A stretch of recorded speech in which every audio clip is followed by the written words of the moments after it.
Welcome back friends. Government জবের সমানে আরেকবার সবাইকে স্বাগত জানাচ্ছি। দেখো ফ্রেন্ডস, আজকে যে চ্যাপ্টারটা নিয়ে এসেছি লাভ ক্ষতি, খুবই ইম্পর্টেন্ট চ্যাপ্টার। আর পাটিগণিতের একটা মোস্ট ইম্পর্টেন্ট চ্যাপ্টার বলতে পারো। কোনো যে কোনো পরীক্ষায় একটা না দুটো, একটা তো বেশি, একটা তো দেয় দুটো, কোনো কোনো পরীক্ষায় দুটো তিনটেও পেয়ে যেতে পারো। তো চলো, এই দেখো এই চ্যাপ্টারটা না অনেক রকম টাইপের অঙ্ক আসে। তো একটা ভিডিওতে তো আমি সব টাইপ বোঝাতে পারবো না, একটা টাইপ বোঝাচ্ছি যে এই টাইপের অঙ্ক দেখবে অনেক রকম পরীক্ষা বা অনেক পরীক্ষায় আগে এসে গেছে। তো সেই পরীক্ষা থেকে চলো, সেই পরীক্ষা থেকে কি রকম অঙ্ক এসছে এবং ট্রিক্সটা কি, কি রকম ভাবে তাড়াতাড়ি করবো এবং যাতে কনসেপ্টটা ক্লিয়ার হয়ে যায় তখন।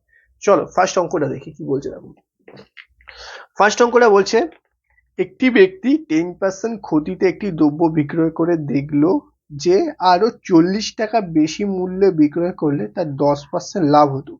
ঠিক আছে, দ্রব্যটি ক্রয় মূল্য কত ছিল? ঠিক আছে, তো এই অঙ্কে সবসময় মনে রাখবে, দেখো সবসময় এই অঙ্কে মনে রাখবে 100টাকে তুমি মিডিলে লেখো, 100। ওকে, এবার দেখো কি বলেছে, 10% ক্ষতি। ক্ষতি বলবে, যখনই ক্ষতি বলবে এরকম একটা দাগ দিয়ে এদিকে 90 লিখে দেবে। যদি লাভ বলতো আমি এখানে দাগ দিয়ে 110 লিখে দিতাম। ঠিক আছে, 10% ক্ষতি, 100 থেকে 10 বাদ দাও, 90। ওকে, 10% ক্ষতিতে লাভ করলো, 40 টাকা বেশি মূল্য বার করলে তার 10% লাভ হতো। আচ্ছা, তার 10% লাভ হতো মানে এখানে হলো 110, তাহলে তার 40 টাকা লাভ হতো। এই 90 থেকে যে 110 যাচ্ছি তার জন্য তার 40 টাকা লাভ হতো। ব্যাস, অঙ্ক হয়ে গেল। তোমার কি চাইছে, কত টাকা লাভ হতো এখানে দিয়ে দিয়েছে তোমাকে। দেখো 40 টাকা, 40টা উপরে লেখো, 90 থেকে 110 মাইনাস দাও, কত হয় 20। ক্রয় মূল্য বার করতে বলেছে, সবসময় 100, 20 দিয়ে কাটো 2, তোমার ক্রয় মূল্য হয়ে গেল 200 টাকা। 200 টাকা দেখো কত নম্বর অপশনে আছে, 200 টাকা, অপশন সি হচ্ছে তোমার রাইট অ্যান্সার। বুঝতে পারলে? এরকম টাইপের অঙ্কে না সবসময় 100 দিয়ে শুরু করবে, দেখবে খুব ইজিলি হয়ে যায়। 100টাকে মিডিলে লিখবে, কত লাভ হয়েছে বা ক্ষতি হয়েছে সেই এইগুলো লিখে নেবে। তার মধ্যে গ্যাপটা দেখবে, কিন্তু 90 থেকে 110-এর গ্যাপ হচ্ছে কত, 20। সেই 20%ই ভ্যালু বলে দিয়েছে 40 টাকা। তাহলে 40/20 ইন্টু ক্রয় মূল্য বলেছে 100 করবো, ব্যাস অ্যান্সার বেরিয়ে গেল আমার। যদি বুঝতে পারো দ্বিতীয় নম্বর অঙ্কটা আগে করো, যদি না পারো তাহলে আমার সাথে মিলিয়ে নেবো। চলো দ্বিতীয় নম্বর অঙ্কটা কি বলেছে দেখি। চলো দেখো দ্বিতীয় নম্বর অঙ্কটা বলেছে, এক ব্যক্তি 10% লাভে একটি টিভি বিক্রয় করলো। ওকে, আরো 200 টাকা বেশি পেলে তার 12% লাভ হতো। টিভিটির ক্রয় মূল্য কত?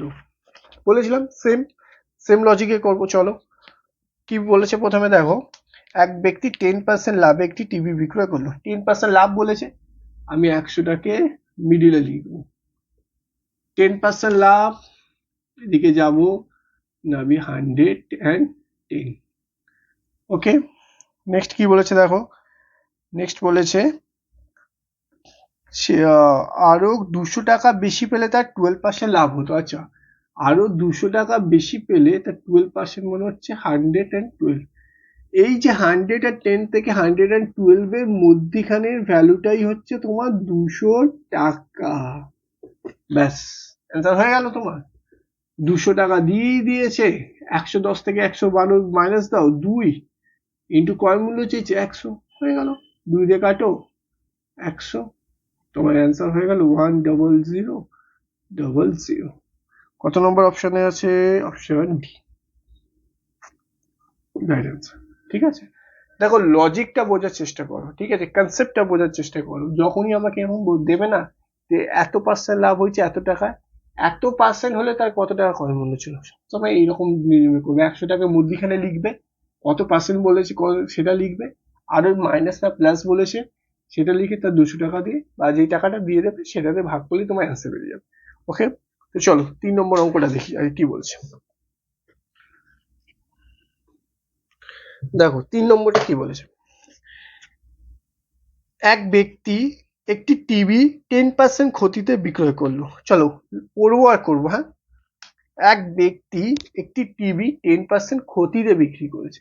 ক্ষতি 100 লেখো, ক্ষতি বলেছে, 90-তে চলে আসবো।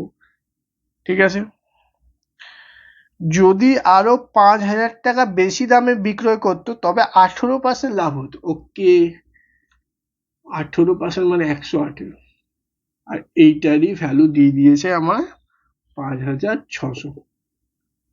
বুঝতে পারলে? ব্যাস হয়ে গেল। 5,600, 90 থেকে 118 বাদ দিলে তোমার হচ্ছে 10, 20, 28 ইন্টু 100। কয় মূল্য বার করতে হবে? 28 দিয়ে কেটে দাও, 28 দুগুণে 56, দুটো শূন্য, তাহলে তোমার ক্রয় মূল্য হয়ে যাচ্ছে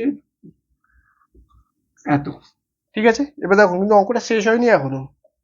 বলছে দ্রব্যটি 20% লাভে বিক্রয় করলে বিক্রয় মূল্য কত হতো। আচ্ছা, 20% লাভে বিক্রয় করতে বলেছে, তাহলে কার উপর? ক্রয় মূল্যের উপরে নিশ্চয়ই লাভটা আমরা করব।